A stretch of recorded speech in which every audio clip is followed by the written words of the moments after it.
Hey, everybody. Listen, this past week was a gut punch to our nation. So much went on that I'm going to talk about it in two separate videos. And I hope that after you watch part one here, you'll look for part two, which should follow in a few hours after. Seriously, though, what a heartbreaking, tragic week it's been as a result of right-wing domestic terrorism in this country.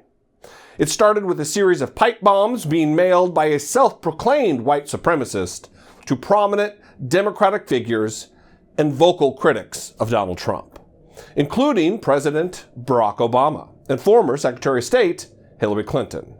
Later in the week, a racist white man attempted to force his way into a black church, the First Baptist Church in Jeffersontown, Kentucky, which is a suburb of Louisville.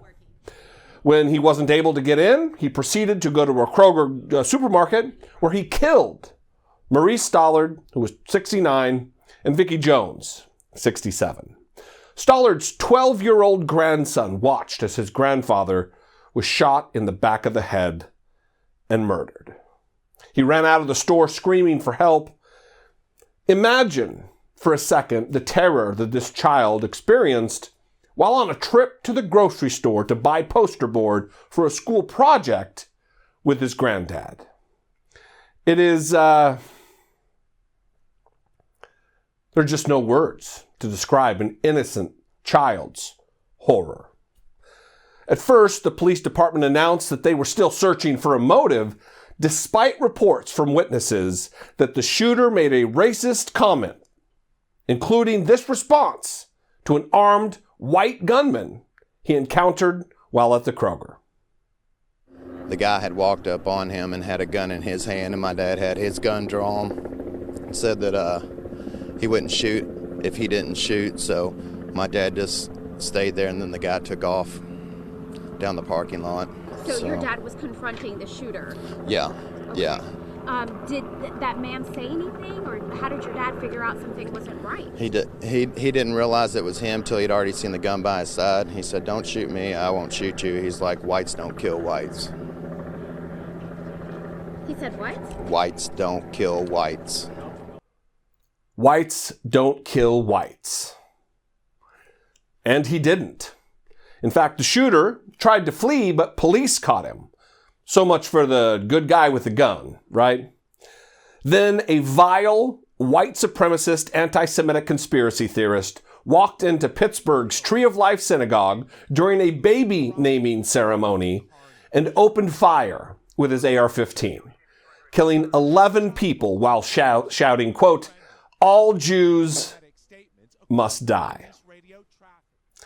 As the media scoured his social media, it became very evident that this man has a long history of anti-Semitic views and posts. And in the weeks leading up to this attack, he continued to spread his virulent racism, as evidenced by his comment on a post on the website Hayas, a Jewish nonprofit organization that aims to protect and assist refugees of all faiths and ethnicities.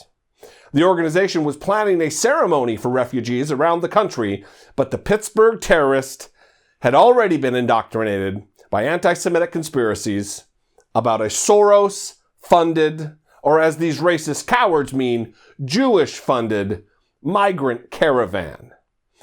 Regarding the Hayas post, he wrote, quote, "Why, hello there, Hayas. You like to bring in hostile invaders to dwell among us." His final post on social media is even more chilling. Quote, "Hayas likes to bring invaders in that kill our people. I can't sit by and watch my people get slaughtered. Screw your optics. I'm going in." I'm going in. An announcement. And that he did.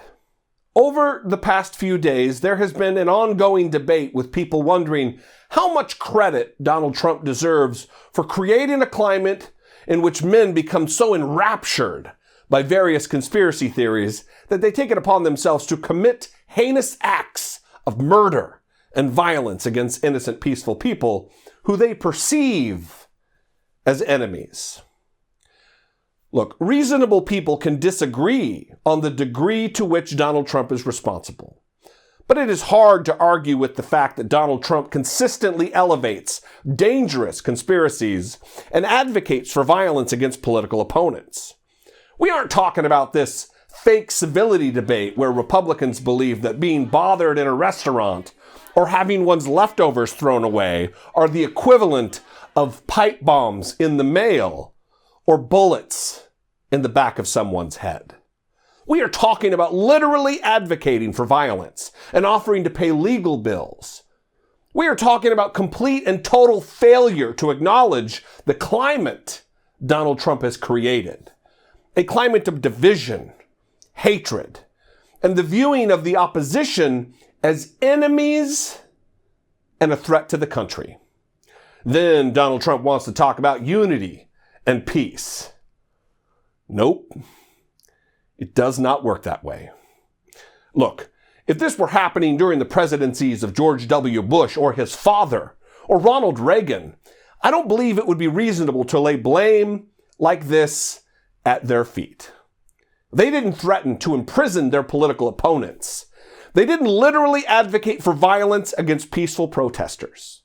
They didn't offer to pay the legal fees for people who commit violence in their names at their political rallies. And they didn't make sickening veiled threats encouraging gun-owning Second Amendment supporters to murder political rivals to avoid liberal appointments to the Supreme Court.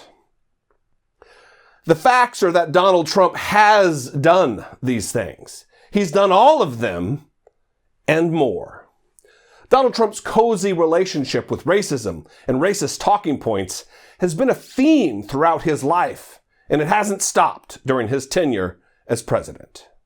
And his comfort level with the encouraging of and advocating for violence related to domestic politics is simply unprecedented. And I've seen all kinds of talking heads who distance themselves from actually declaring Donald Trump to be to blame for all of this. Well, they're all wrong.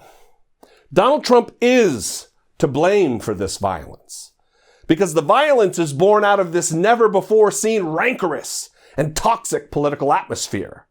And Donald Trump created that very atmosphere. So there's a straight line between Trump and the violence being committed by his most rabid and fundamentalist supporters. Anyway, please check out part 2, in which I'm going to talk about the larger problem with racism, white supremacy, and anti-Semitism, and discuss the deeply entrenched role that Fox News, Fox Business, and their 2 resident racist conspiracy theorists have in propagating that very hate. Thanks a lot, everybody.